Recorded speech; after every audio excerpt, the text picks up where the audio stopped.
आज हम पढ़ेंगे परमुटेशन के बारे में।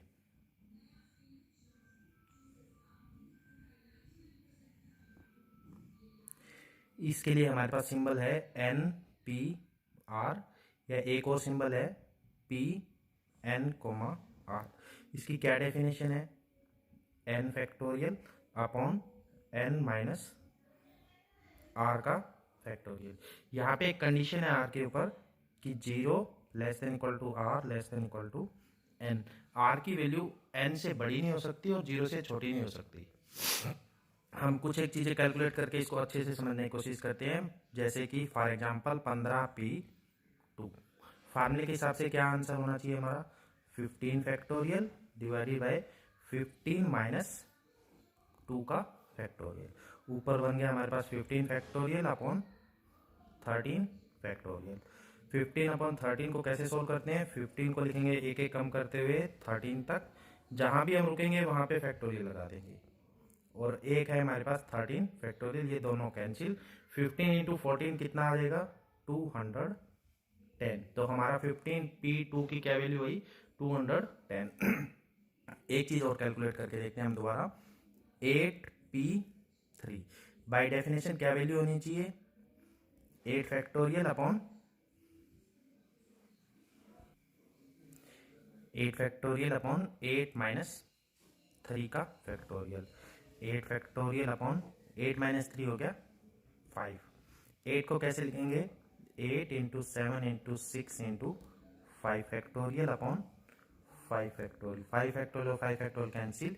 8 इंटू 7 इंटू 6 ये हो जाएगा 336। अब कुछ एक टिपिकल क्वेश्चन पे चलते हैं। एग्जाम्पल 8 का first part. If np4 is equal to 20 into np2 find n, तब n की वैल्यू क्या पॉसिबल है? इसका सॉल्यूशन देखते हैं। हमें क्या गिवन है वो लाइन लिख लेते हैं एक बार। We are given np4 is equal to 20 into np2। np4 का क्या मतलब बना है इसके फार्मूले के हिसाब से? n factorial upon n minus 4 का फैक्टोरियल। राइट हैंड साइड में बनेगा 20 into n factorial upon n minus 2 का फैक्टोरियल। दोनों साइड से n फैक्टोरियल कैंसिल। इस n माइनस 2 को अगर हम लेफ्ट हैंड साइड में लेके जाएं तो क्या बन जाएगा हमारे पास? लेफ्ट हैंड साइड में n माइनस 2 का फैक्टोरियल अपॉन n माइनस 4 का फैक्टोरियल। राइट हैंड साइड में सिर्फ क्या बच गया? 20। अब हम n माइनस 2 को कम करते हैं, क्योंकि दोनों में n माइनस 2 बड़ा है। n माइनस 2 एक कम और हो गया तो n माइनस 3, एक और कम करेंगे तो n माइनस 4। यहीं पे स्टॉप करें तो फैक्टोरियल लगा लेंगे। इसी तरह हमारे पास नीचे क्या बचा हुआ है? n minus 4 factorial. दोनों कैंसिल कर दें, राइट हैंड साइड में 20। अब लेफ्ट हैंड साइड में हमारे पास क्या है? n minus 2 into n minus 3 is equal to 20। लेकिन लेफ्ट हैंड साइड में हमारे पास क्या है? दो टुकड़े हैं, दोनों में एक का अंतर है, ये कंजेक्टिव फैक्टर है। अगर ये टुकड़ा 5 है तो ये 4 हो गया, अगर ये 3 है तो ये 2 हो गया। इस तरह के टुकड़े हैं, तो हम इसको 20 को एस क्या करेंगे? इसका प्राइम फैक्टराइजेशन करते हैं। पहले प्राइम टुकड़ों में इसको बांटा तो इसके बने 2 इंटू 2 इंटू 5। फिर हमने इसको लिख सकते हैं दो कंजेक्टिव एक एक के अंतर वाले इंटीजर में लिखें तो 5 इंटू 4। ये हमने 5 इंटू 4 या 4 इंटू 5 कुछ भी लिख सकते हैं, लेकिन क्या ध्यान रखना है, इस साइड अगर टुकड़ा हमने पहले बड़ा और बाद में छोटा लिखा है तो वही तरीका इस साइड, लेफ्ट हैंड साइड और राइट हैंड साइड दोनों में एक ही मेथड चलेगा हमारे पास। तो अब हमारे पास क्या आ गया? n minus 2 into n minus 3 is equal to 5 into 4। अब कोई भी बड़े वाला टुकड़ा बड़े वाले से कंपेयर कर सकते हो या छोटे वाला छोटे से कंपेयर कर सकते हो। तो हमने कंपेयर किया, n minus 2 is equal to 5। यहां से n का वैल्यू हमारा कितना आ गया? 7। इसके बाद इसी क्वेश्चन का सेकंड पार्ट देखते हैं। If p5, n is equal to p6, n minus 1 find the value of n, what is the possible values of n। तो फिर हम वही देखते हैं, जो हमें गिवन है वो हम लिख चुके हैं। हमें क्या गिवन है? p5, n is equal to p6, n minus 1। क्या मतलब होता है पी 5 का? 5 फैक्टोरियल अपॉन 5 माइनस एन का फैक्टोरियल। इसी तरह राइट हैंड साइड में क्या बनेगा? 6 factorial upon 6 minus n minus 1, ये जो भी आएगा इसका फैक्टोरियल। तो क्या बचा हमारे पास? 5 फैक्टोरियल अपॉन 5 माइनस एन का factorial is equal to 6 factorial upon, ये minus minus plus 1, 6 plus 1 7 minus n का फैक्टोरियल। अब अगर हम इनको आगे ले जाएं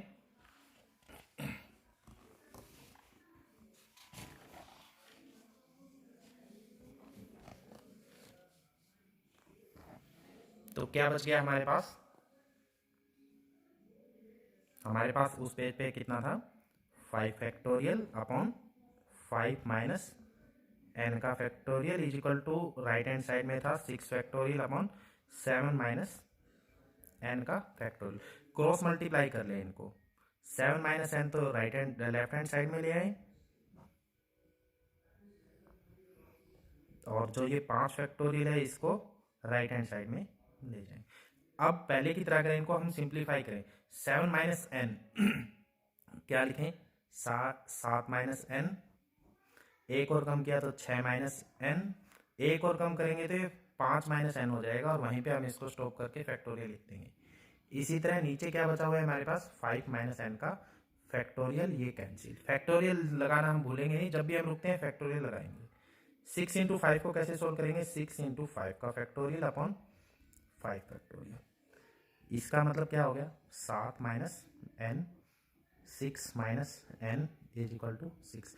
अब जैसे हमने लास्ट क्वेश्चन किया था, इस बार भी कितने फैक्टर है यहाँ पे? 2, और दोनों के दोनों कैसे हैं? कंजेक्टिव। कंजेक्टिव का मतलब दोनों एक एक के अंतर पे हैं। तो इसी तरह हम 6 का क्या करते हैं? प्राइम फैक्टर करते हैं, जैसे कि 3 इंटू 2, और इनको किस ऑर्डर में लिखते हैं? जिस ऑर्डर में हमने लेफ्ट हैंड साइड में फैक्टर लिखे हुए हैं, पहले बड़ा, बाद में उससे एक एक कम होते हुए छोटे। तो सेम प्रोसेस हमने यहाँ लिख दिया। फिर क्या किया था हमने पिछले क्वेश्चन में? बड़े वाले टुकड़े को, या जो पहले टुकड़ा है उसको पहले वाले से कंपेयर कर दिया। ऐसा करके अगर हम एन की वैल्यू निकालें तो कितनी वैल्यू आएगी? 4 वैल्यू आएगी। अब हम थोड़ा सा और आगे चलते हैं, जिसमें हम किस तरह के क्वेश्चन करेंगे। जैसे हमारे पास एग्जाम्पल नंबर 9 है, how many words can be formed using the letters of the word equation. जो ये इक्वेशन वर्ड है, इसके लेटर का इस्तेमाल करके हम कितने वर्ड बना सकते हैं। इसी तरह सेकंड और दे दिया हमने इंजीनियरिंग, इसके लेटर से कितने वर्ड बना सकते हैं। इंपॉर्टेंट क्वेश्चन है, काफी बार एग्जाम में पूछा भी जाता है। हम इसमें पहले पहला पार्ट करते हैं। पहले पार्ट में हमारे पास क्या है, तो हम क्या काउंट करते हैं, इस वर्ड में कितने लेटर है। द गिवन वर्ड, क्या है word? Equation has 8 letters and all are, सारे के सारे कैसे हैं? डिफरेंट है, कोई भी लेटर रिपीट नहीं है हमारे पास। तो कितने नंबर वर्ड बनेंगे? Therefore required number of words, जितने लेटर हैं उतने का फैक्टोरियल बनेगा, 8 फैक्टोरियल। 8 फैक्टोरियल की वैल्यू अगर आप लोग कैलकुलेट करोगे तो कितनी आएगी? 40320। इसी तरह इसका सेकंड पार्ट है, लेकिन सेकंड पार्ट में क्या अंतर है वो देखते हैं। द गिवन वर्ड, उसमें भी ऐसे लिखते हैं, कितने लेटर है, लेटर काउंट करते हैं उसके। द गिवन वर्ड इंजीनियरिंग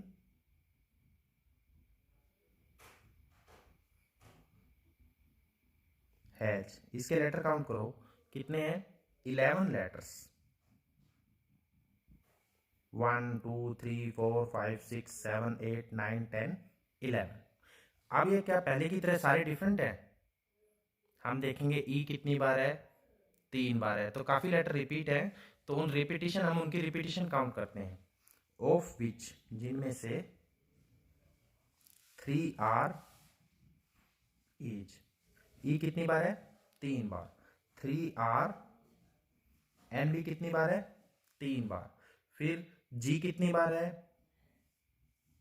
जी है 2 बार। और आई कितनी बार है? आई भी है 2 बार,